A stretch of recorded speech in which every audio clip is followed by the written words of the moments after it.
All right. Well, next we have Dr. Michelle Wallace. Dr. Wallace is a pediatric cardiologist with Children's Healthcare of Atlanta Cardiology and the medical director for Children's Healthcare of Atlanta Cardiology, Preventive Cardiology Program. She is an assistant professor of pediatrics at Emory School of Medicine and adjunct assistant professor of pediatrics at Morehouse School of Medicine. Dr. Wallace received her medical degree from Morehouse School of Medicine, completed her pediatric residency at Children's National Medical Center, and completed her cardiology fellowship at Duke University Medical Center. Outside of preventive cardiology, her clinical interests include management of congenital heart disease from fetal stage to adolescence. She has been honored with the Emory School of Medicine Site-Based Award for Children's Healthcare of Atlanta and the Emory Women of Excellence Award for Distinguished Leadership. Dr. Wallace has also been recognized over multiple years by Georgia Trend Magazine and Atlanta Magazine as a top doctor. Welcome, Dr. Wallace. Thank you. All right, good morning. All right, so I'm going to start my talk with a little bit of a disclaimer that I am a cardiologist. And so this approach is more from how I think about this as a cardiologist. I am not a nephrologist or an endocrinologist, so you start getting too deep into that, you're out of my territory. But I want to thank everyone for giving me this opportunity to speak here today. There are a couple things that I wanted to share, and I added some extra slides, but we're having some computer difficulties this morning, so bear with me. If I can't direct you to where I want to for those things, then I will try to make sure that you get an email of some sort with the information that I wanted to share, so thank you. All right, so let's just start off with basics of hypertension. So the way we define hypertension is still based on our 2017 guidelines. And the way we think about managing hypertension is based on the 2017 guidelines that came out. There's nothing more recent at this point in time. But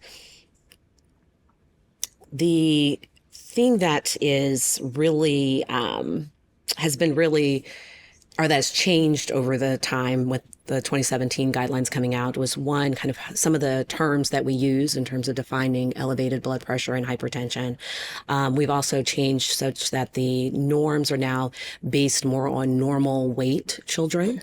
And that when we move into the teenage years, that the guidelines now match the adult guidelines. So it's not that you're sending a child to adult cardiology and saying that you're hypertensive and they're saying that you're normotensive. We should all be on the same page beyond 13 years of age. So again, how we define hypertension is really based on the patient's age. So between 1 and 13 years of age, we're basing it on their height percentile. And if their blood pressure is less than the 90th percentile for their age and their height, then that is considered normal. Whereas for anyone over 13, if your blood pressure is less than 120 over 80, then you're considered normal. Where the change occurred was where what we used to call pre-hypertension is now elevated blood pressure. And for those that are between 1 and 13 years of age, those are kids that are between the 90th percentile or less than the 95th percentile. And for those over 13, that's anyone between 120 and 129 and their diastolic blood pressure has to be still less than 80. So basically it's a change in the systolic for them. But we actually call true hypertension when we get to stage 1 hypertension, when you're greater than 95th percentile for age, if you're between 1 and 13, and if you are greater than 130 over 80 for those greater than 13 years of age. So now that we have a sense of what we're considering hypertension, the next question becomes, well, why do we care about this? Why does it matter? And, elevated blood pressures are actually more common than we think in children, but when we think about true confirmed pediatric hypertension, the prevalence of it is about 3.5%, which is not small. Right? It's still more than one might think. And if a child is overweight, that incidence of hypertension increases to between 4 to 25%. And when we think about adults, about 32 to 33% of adults are actually hypertensive, but half of them are unaware. And many have probably been hypertensive even in childhood. So it's important for us to screen because we're trying to, one, get children into the habit of thinking, parents as well, into the habit of thinking about their blood pressure, but two, trying to prevent long-term disease, and in particular, early heart attacks and strokes, which is for a man, any that occurs between or less than 55 years of age, and for a female, any that occurs less than 65 years of age. So, and we know a lot of this process when we think about blood pressure and cholesterol and things like that that contribute all start in childhood. So it's important for us to think about this. Other reasons as well is that as again, if you have high blood pressure, you're at higher risk for being hypertensive in adulthood and having metabolic syndrome in adulthood. Hypertension, again, is a risk factor for early cardiovascular disease. And when we look at autopsy studies, we're already seeing that children that have had elevated blood pressures have had some impact on their hearts already. As well as hypertension can be a marker of other disease processes that are going on, like thyroid disease, kidney disease, et cetera. So it's important for us to think about. So what are the risk factors for hypertension? When we think about obesity, lifestyle, kidney disease, endocrine diseases such as thyroid, congenital heart disease, as like I said, I'm a cardiologist, so I always think about coarctation of the aorta, but diabetes, prematurity, poor sleep. So obstructive sleep apnea patients are at higher risk for having high blood pressure, medications that patients are taking, family history, gender, the environment. There's been some thoughts about lead and mercury exposure, putting patients at higher risk for high blood pressure, as well as there's consideration about differences in terms of race and ethnicity. And we recognize that that is more of a social construct than a biological construct. So there probably are more social determinants of health that we need to think about when it comes to that. So how does hypertension present? Well, it could look like any of these happy, healthy, playful children or babies, right? So it can be absolutely asymptomatic. But some signs and symptoms that may make you think, do I need to check this patient's blood pressure would be chronic headaches, vision changes, frequent nosebleeds, of course, blood in the urine. If you're noticing any retinal changes on your eye exams, chest pain, dizziness, fatigue, persistent nausea, and vomiting. All might be signs and symptoms that you need to check the blood pressure if you haven't already. But again, a patient could be absolutely asymptomatic. So what are the causes of hypertension? Well, I think the main thing to get out of this table is that if you are under 12 years of age, that essential hypertension is not the most common cause of high blood pressure. And so if you're dealing with babies and those under 6 years of age, we really need to think a little bit more about kidney disease and thyroid disease that could be causing high blood pressure, but kidney disease and renovascular disease being at the top of that list. When you get to 6 to 12 years of age, essential hypertension starts to creep in a little bit higher on the differential, but it's really not until you get to 12 to 18 years of age. So we should think about that as we're considering how we're going to work up our patients. So one thing I think is really important is to kind of, it sounds very basic, I know, but to go back and remember how we should be taking a blood pressure, because you'd be surprised. I have actually had patients come in and they said, oh, I have high blood pressure. And when we measure their arm circumference and use the appropriate blood pressure cuff, they're actually normotensive. So it's important to kind of go back and review some of the basics again. So, for screening, using the oscillatory method is acceptable, right? But recall that a lot of our machines really are calculating the mean and going back and back calculating the systolic and diastolic pressure based on the algorithm that the machine has. So if there is concern based on your oscillometric method, then you should go back and actually auscultate the blood pressure. And it's recommended that if you get one, that you check again, like another 2 times during that visit. If you have one that's concerning in terms of elevation, an average over the 3 blood pressures. And the reason being, of course, a lot of our patients come in and they're nervous and scared, and white coat hypertension becomes prevalent at that point, especially if they know they're coming to your office for, their SHOTS that day. So it's important to make sure that we're catching them at a more normalized state. The other thing that is recommended is to do ambulatory blood pressure monitoring. We're going to talk a little bit more about that later on, but if it is elevated, let's say you've had elevated blood pressures for greater than a year, then it's recommended that we use an ambulatory blood pressure monitor to confirm that there is hypertension. If you've had persistent blood pressures that are greater than 95th percentile on 3 occasions, it's recommended that you do an ambulatory blood pressure monitor. If you suspect white coat hypertension, it's recommended. If you have a high-risk condition, it's recommended. If a child has had a prior coarctation repair, it's recommended. I can speak from the cardiology standpoint and say that we are not doing ambulatory blood pressure monitors on all of our patients that have had coarc repairs. And it's not realistic. It's a recommendation, but it's not realistic at this point, as you probably know in your clinics as well, to do ambulatory blood pressure monitors. We only have 3 for our practice. I think nephrology has some, but it's not realistic for all of our patients to get them. But I do think that there is a benefit to referring them to someone that could potentially do it if there is a high concern and if you're worried that there truly is white coat hypertension going on and just can't prove it well in your office.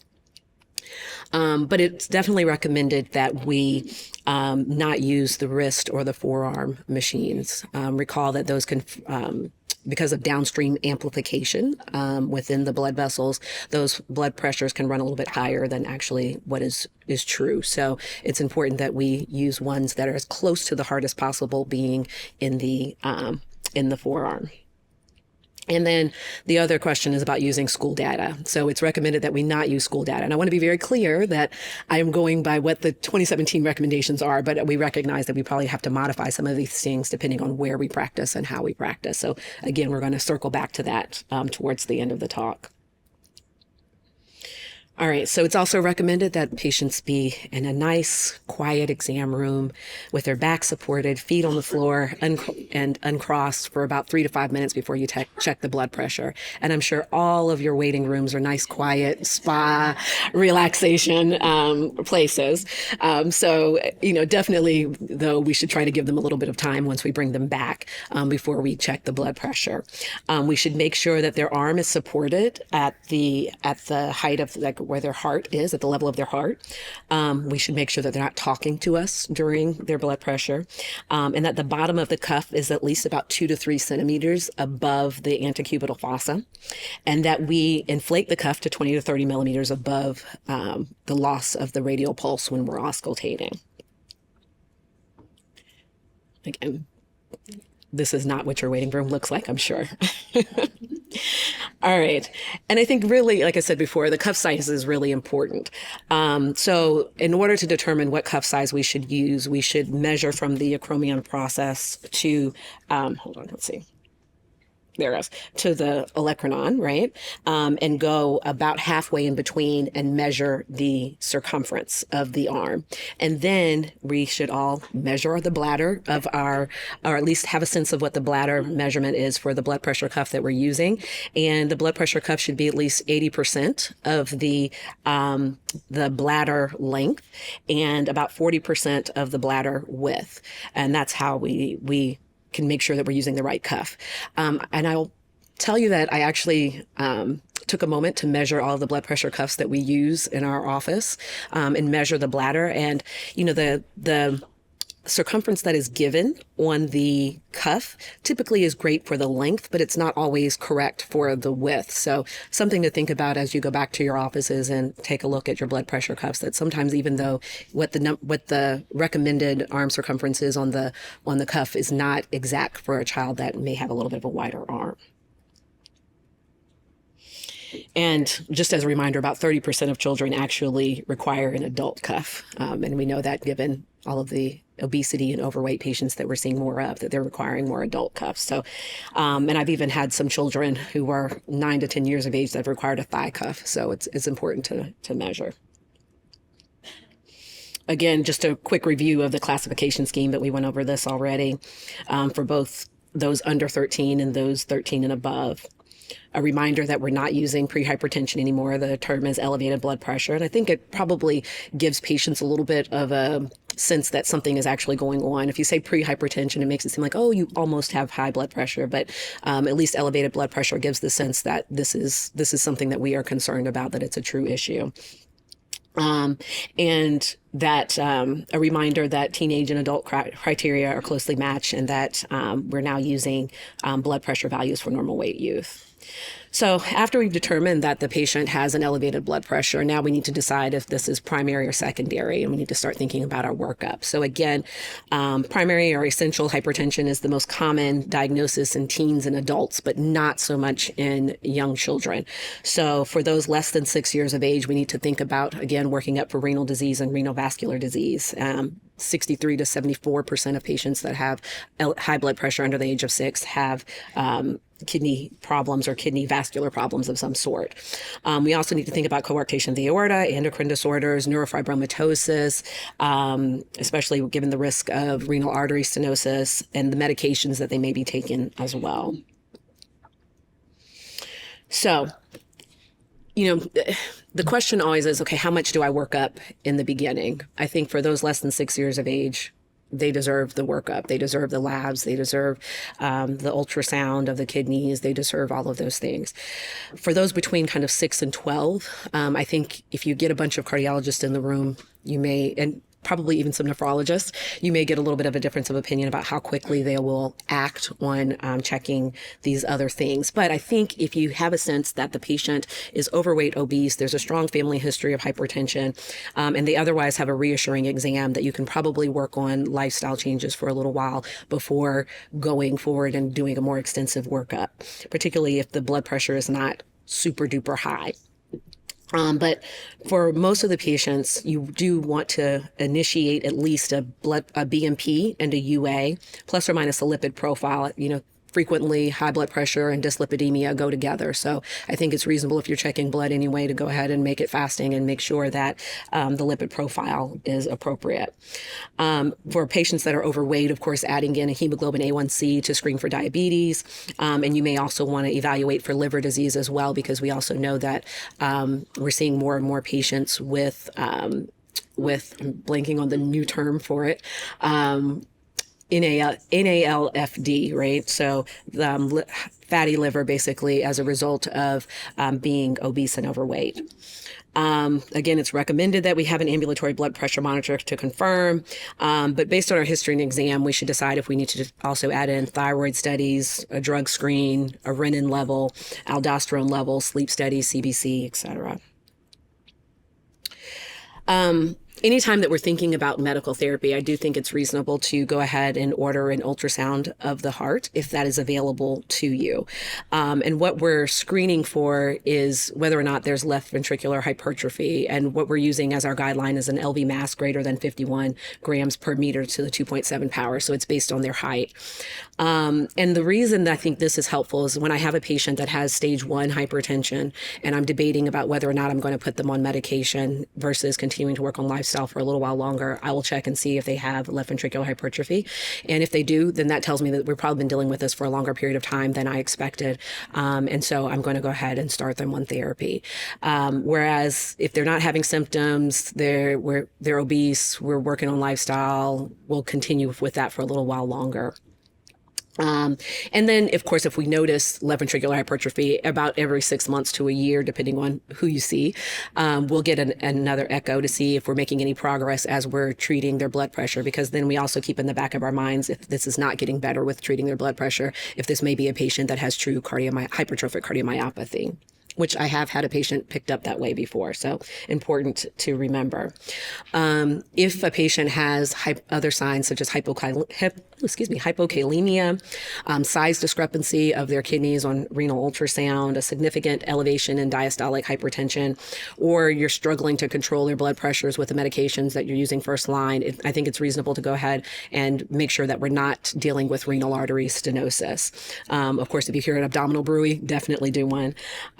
or if a patient has a high-risk condition such as Williams syndrome or neurofibromatosis or fibromuscular dysplasia, I also think that that's a reasonable time to go ahead and do a renal ultrasound to make sure that we're not missing renal artery stenosis that needs to be addressed by our nephrology and interventional radiology colleagues. All right. So, ambulatory blood pressure monitoring. So we have it. I'm willing to bet that most people do not in their clinics. And so, but what we know is that most devices are not approved for children. And that you need multiple blood pressure cuff sizes with your ambulatory blood pressure monitor, which we do have in our offices. But interpretation takes some training. And again, it's not available everywhere. So I don't think that this is the most realistic thing. And at the end, again, I want to talk about how we might be able to work around this or how you might be working around it already in your offices. But this is just a sample of what exists out there. But again, not all of them have been approved for children. So you can buy some things on Amazon, but has it been approved for children? No. So be mindful of that as you're talking to your families. So in terms of initial approach to treatment, first line really should be talking about diet and exercise. We know that 80% of children do not have a healthy diet or what we would consider a healthy diet. Only 10% get adequate fruits and vegetables, and only 15% consume less than 1,500 milligrams of sodium in their diet per day. And most are not getting the amount of physical activity that's recommended. But if we were to get them to engage in good diet and exercise habits, we can probably effectively control about 50% of patients that have high blood pressure, and probably improve their long-term risk for cardiovascular disease. So what should we recommend? Well, we should consider modeling the diet recommendations on the DASH program, right? Which has been shown to lower the blood pressure, systolic blood pressures, at least in the short term, by up to like 4 millimeters of mercury. So something to think about. It's not a huge drop, but every little bit counts. And the DASH diet, again, focuses on low salt. It focuses on increasing fruits and vegetables, and focuses on lean proteins or lean meats. It focuses on increasing the nuts and seeds in the diet, all to lower blood pressure. Again, nuts and seeds without salt, in order to lower the blood pressure. And when we talk about physical activity, it has been shown that 40 minutes of moderate to vigorous aerobic activity 3 to 5 times per week can lower the blood pressure by about 6 millimeters of mercury, 6 to 7 millimeters of mercury. So something to consider as well. So if you get 4 from the DASH diet, you get 6 to 7 from exercise, we're starting to make some progress here. But really, I recognize that can be a lot, 3 to 5 times per week for a child that's not doing much at all. So I typically recommend a graduated process. Okay, let's set a goal that once or twice a week, you're going to do something for 30 minutes if it's get out and walk. And then we work on increasing the frequency of exercise beyond that once they meet that goal. So I'll say, let's do that for 2 to 3 months. Come in, let's talk about it. Yes, you've met that goal. Praise you. Now let's go out and do a little bit more. So it's all part of that motivational interviewing, I think, that is being promoted. That's important to help children meet their goals. But again, what's really recommended is an hour of moderate to vigorous activity per day. And most children are not getting that. I don't even know if I'm getting that, if I'm honest. But at least start somewhere and work up. And that's really, I think, going to be helpful in the long term. In general, unless a child has stage 2 hypertension, I'm not restricting them from activity. The reason being is most of them need aerobic activity at the very least. And when I'm talking about restricting, I'll probably say, okay, until we get your blood pressures down to the stage 1 range, let's talk about cutting out the powerlifting or the lifting of people in football or competitive wrestling for a little while until I can get your blood pressure down to a good range over the next couple of weeks. And then you can continue doing all of your running and things that you're doing as part of your training, and then let's talk again afterwards and get you back into all of those things that you were doing before. And that's mainly just to prevent the blood pressures from shooting up and becoming so high that we're now putting them at risk for stroke, right? Not very common, but it's just something that I like to hold for my stage 2 patients until I get them to the stage 1 range. And normally we can get that down in a couple of weeks with medication. All right, in terms of pharmacologic therapy, so if we failed lifestyle changes, then that's when I start to think about pharmacologic therapy. And I'm normally giving them a couple of months before I call it a failure. I've given some patients 6 months. I've normally try to give at least 6 months at minimal, but sometimes I'll give up to a year depending on how things are going and how high the blood pressure is and whether or not I see any evidence of secondary effect on the heart. But pretty much all patients with stage 2 hypertension are going to have therapy. And so I start low and I work my way up. And about every couple of weeks, I'll try to advance the dose as long as the patients are tolerating it in terms of symptoms. And some of my colleagues will even allow the home blood pressure cuffs to help with the titration, particularly if we've brought the patient in, we've compared their cuff to our oscillatory method, then we'll talk about whether or not they can use that to help observe a trend and whether or not it's improving at home. I wouldn't use that to make all of the decisions about whether or not I'm going to start medication, but you can use it for trending at home. And I think that that's reasonable given that, again, everyone doesn't have an ambulatory blood pressure monitor. Follow up in the office every 4 to 6 weeks while you're getting it under control, at least for a blood pressure check. I'm not necessarily making every patient come in for a full visit, but at least making sure they're having a blood pressure check and we can have some phone conversation or a telemedicine conversation about what to do next. If a single drug is ineffective, consider adding on another drug. One that we tend to think a lot about is thiazides, but I'm also very mindful of the fact that some of my patients are athletes and being on diuretics and already being in the heat playing can be a little bit of a risk as well. So it's important that I tell them to hydrate if I'm thinking about that as a second drug for them. You can use, in terms of your first line, you can use frequently, we as cardiologists like ACE inhibitors because we use them for a lot of other things in terms of heart failure management, but you can use ARBs, calcium channel blockers, or thiazides as first line. Beta blockers, be mindful of patients that have asthma that may be triggered, particularly if they have moderate to severe asthma, that they may have the opposite effect when they're having their asthma attacks. And recognizing that there have been some studies, particularly in adults, that have shown that ACE and ARBs are not as effective in African American patients. But I will tell you, I have a number of patients that I treat with ACE inhibitors and they've done fine with it. But I always try to get a sense of if there are other people in the family that are on therapy, what are they on? What have they had responses to? I've had some parents tell me that they had angioedema as a result of taking an ACE inhibitor, and so I will not use it in their children. So I'm always paying attention to what's going on with the whole family and what they're using and trying to match so that we are using things that parents feel comfortable with as well. So when do I refer? I think anytime you feel like you're beyond what you want, you feel comfortable managing your office, that's the time to refer. I think definitely if you're uncomfortable with starting medications for stage 1, then go ahead and send them to us. We will be happy to do that. For stage 2 patients, I definitely feel that they should be referred either to a cardiologist or a nephrologist because we need to urgently implement some change. We need to make sure that the echo's done. We need to make sure that if there's any concern for renal artery stenosis, that we're taking care of that. So I definitely feel all of those patients should be referred in, and more urgently if they are symptomatic as a result of it. Certainly, they should come to us if they have a blood pressure differential of greater than 20 millimeters of mercury between their right arm and any of their legs, because we're concerned about coarctation, or if they have any other abnormality on their cardiac exam, such as a heart murmur.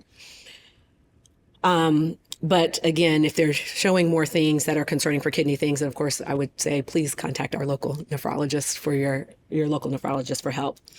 I wanted to share this, and I'm sharing. Can you see the QR code? This is probably a little difficult to see, but this is just an overall schematic of approach to managing a patient that has elevated blood pressure that comes into your office, and kind of gives you, if this than this a plan for when to follow up on them, we can just work on lifestyle changes, when we need to start thinking about additional workup and medications, et cetera.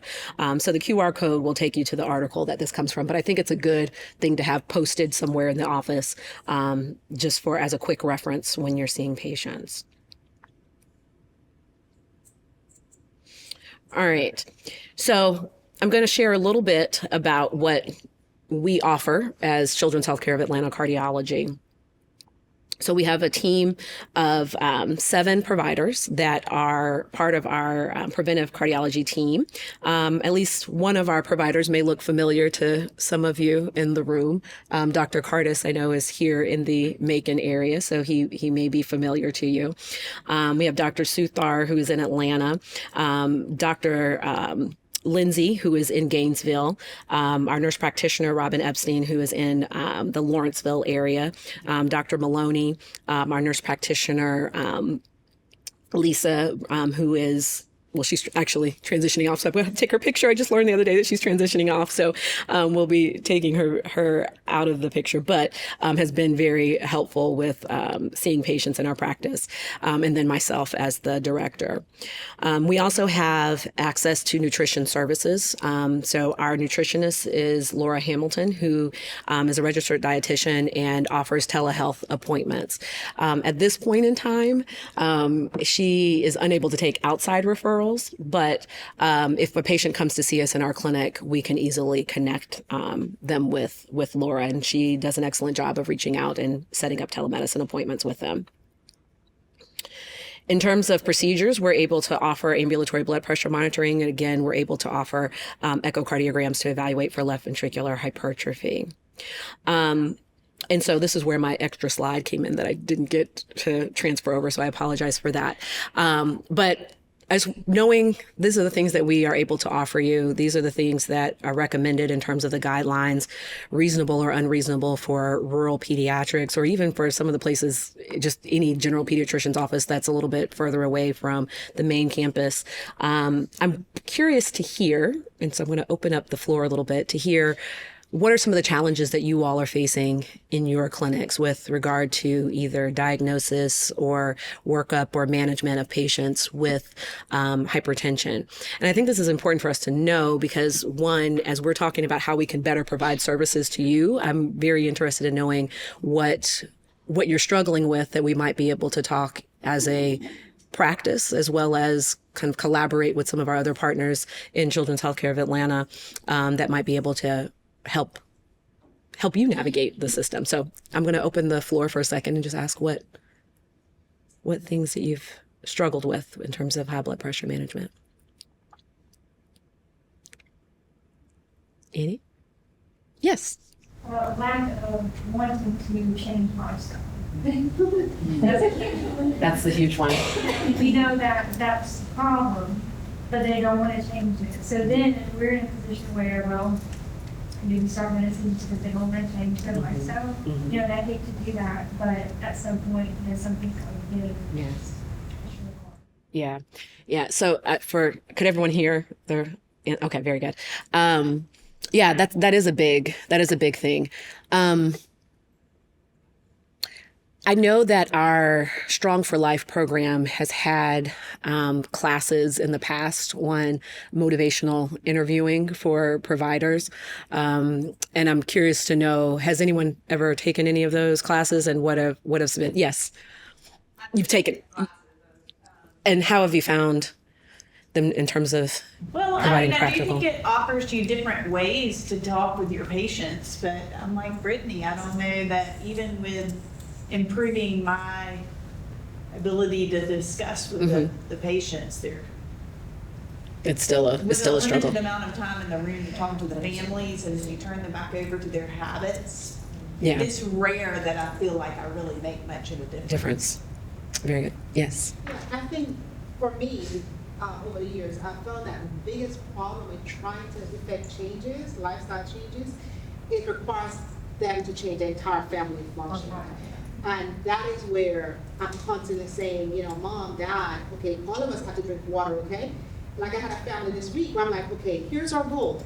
everybody is going to drink a 20-ounce bottle of water a day because they don't drink water. So I had to try to convince the buy-in with the dad and mom just to get kids to drink water. Yeah. And that's the struggle of pediatrics in general, right? You have to get full family buy-in. And another new struggle is that in the last year's CME here, we had a discussion related to pediatricians prescribing medication for obesity, the recommendation of phentermine and Topamax. So you get the majority of the patients who have the 40 plus BMI, you might be the first ones you'll think, maybe I'll prescribe that, but if they have elevated blood pressure, you sure don't want to prescribe phentermine. Yeah. But interestingly enough, I have had, well, I'll say N of one at this point, in terms of a patient that had high blood pressure, that they were considering the medications, and we ultimately decided to do it.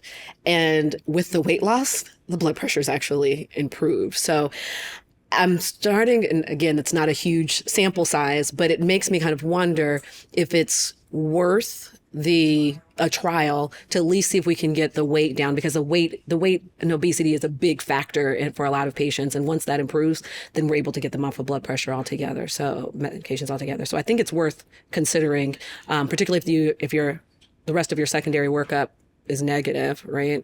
To consider maybe this might be a time where we give it a couple months, see how this goes, and check the blood pressures, particularly if they're not having a lot of symptoms as a result of their high blood pressure. But that's something I've been thinking more about lately with more of the obesity clinics and the obesity medications that are being used now. Yes. I have tried the Wegovy for pediatric patients, and they are responding well. They respond good. Because Wegovy is indicated only now 12-year-olds, but I've done it in like 15, 16, 17-year-olds, and they didn't have any hypertensive issues. And they've done well. Mild side effects at the beginning of the GI stuff. But otherwise, I actually have lost good weight and feeling better as well. And have you seen blood pressure improvement too for those patients? Yeah. Because they were kind of borderline, like 130 over 80, that kind of thing. And that's coming down. And the most physicians I've spoken with about it and asked them to get their thoughts, they said, because if you can get the weight off now and get them eating better and eating less, with their body accepting less as they get older, then that it should set a precedent of how well that they're doing. Yeah. And so hopefully it's going to work on a few that I have tried it on. Yeah. But talking to them about their diet, in today's society with groceries and how things cost, the kids are not getting the food at home like they need. The parents are not eating correctly. The kids are not eating correctly. And so it's hard for our kids to eat right when the parents can't provide the food that they need for them. So they eat only what they can get. Right. And it's too expensive to eat healthy. Yeah. And we all know that. Yeah. And so it's easier for them to eat, mixes and corn nuggets and corn dogs and stuff like that. Right. No. And Yeah. so- The dollar menu at the fast food place. Yeah. Even Yeah. at school, I'm a school nurse practitioner for days a week. They have the choice of eating the snack pack, or they can get a nutritious meal. And 80% Choose choose the the snack snack pack. pack Exactly. and not the nutritious meal. Exactly. I mean, Exactly. that's just how they are. Yeah. Yes. Can you talk as a cardiologist about caffeine and energy drinks and these designer teas? Yeah. I'm telling everyone every week to stop. For multiple reasons, right? One, because of blood pressure concerns, but two, the other thing that I feel like I'm seeing more and more of, particularly since the pandemic, has been orthostatic intolerance in POTS patients, and talking about how caffeine, one, stimulates you and can cause palpitations, two, talking about how caffeine is a diuretic as well and is dehydrating them throughout the day. So I'm spending a lot of my time in clinic now for patients with palpitations and high blood pressure, as well as with POTS symptoms, to say, please stay away from the energy drinks that are there, because they can increase your blood pressure and cause all sorts of symptoms that you are not interested in. So. Yeah, because just on that, the new trend now is to do some caffeine drink before your exercise. Yeah, the pre-workout. And pre-workout, and I have people coming with chest pain, I'm like, just stop. Yeah. Yeah, yeah. That's been my experience as well. Was just to say, okay, but I don't think everyone knows that pre-workout contains caffeine in it. Some do, but I don't know if all do. I think some think they're just doing something to help them get through their workout more, but it's probably like natural stuff. And so I've had to point out, that contains caffeine. Let's stop that. Exactly. Well, thank you for sharing those with me. That's very helpful. One of the things that I think I wanted to share, that the slide didn't make it into this deck, but at Children's, we have a teaching kitchen that exists. So as we talk about trying to train families and teach families rather how to prepare more healthy meals on budgets and et cetera, we now have a teaching kitchen, and they're offering actually community courses. Some are in person, so would be at the new, it's actually in the CAP building next to the new hospital that was built in Atlanta, but they also offer virtual courses as well. And so what I'll try to do is see if I can share an email with you all that has a QR code so that you can share it with your patients and potentially get them signed up for virtual classes if they're unable to come into Atlanta for it. But I think that's a good opportunity to kind of get families together. Some are offered just for teens, and some are more geared towards families, because we recognize that teens are preparing a lot of their own meals now. And so we have to give them the tools as opposed to just giving their parents the tools. And so they have classes geared towards teens, but they also have classes that are for the whole entire family to participate. So that might be something if you have parents that are interested. It'd be wonderful if we could create through that teaching kitchen something like a train the trainer for the rural areas where we either send nurses or nurse practitioners or somebody who could learn and then bring the programming back. That's a for great the idea. Communities. That might be an interesting. I will share that, because we're thinking, and so this is a time and this is really good because we're thinking about all sorts of ideas. So I know like the endocrinology team is utilizing the test kitchen more for their patients with diabetes. What's the other team that's using? Hematology is using it some, I think, as well. I think you all are using the test kitchen. There's another group. No, I take that back. I'm sorry. It's not hematology. It's Strong for Life. Strong for Life is using the test kitchen, as well as endocrinology is using the test kitchen. And we're talking about how we can expand and utilize them with cardiology as well. But I think that's a great idea to think about how we can expand our reach even more. So thank you for that. I will share that with the test kitchen team or teaching kitchen team. All right. Well, I'm just going to open. Are there any other questions that you have for me at this point? No? All right. Well, thank you so much. I'll be around if you have any that come up.